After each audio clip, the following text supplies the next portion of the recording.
Math performance task, Ethan, James, Oed, Leo. Team Fun on the Farm. Hello everyone, I am Farmer Ethan, and today I am on the farm. Let's solve some from math problems while helping now here on the farm. Let's go on a math adventure.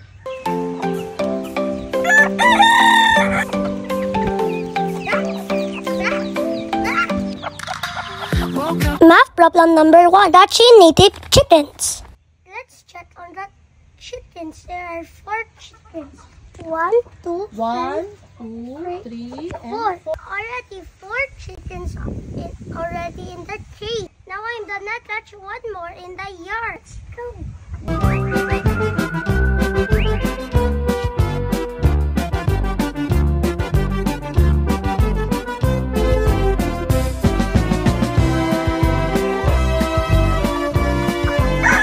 Let's count them all. 1, 2, 3, 4, 5. 5. I got 5 chickens. Yoo-hoo! Math problem number 2. Gathering firewoods. There are 5 firewoods in a table. 1, 2, 3, 4, 5. Oh, I found another firewood here. 1, 2, 3, 4. Just to make fire. Okay, let's count how many there are now. 1, 2, 3, 4, 5, 6, 7, 8, 9. There are 9 fireworks in all. 5 plus 4 equals 9. There are 9 fireworks in all. Math problem number 3. The goats eating grass. Let's go check on the goats.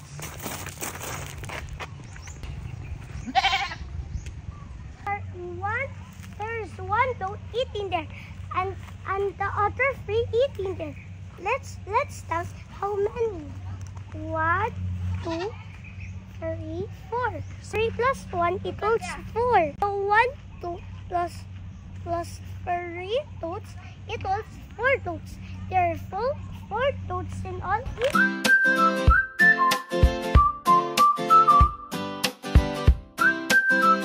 Math problem number 4.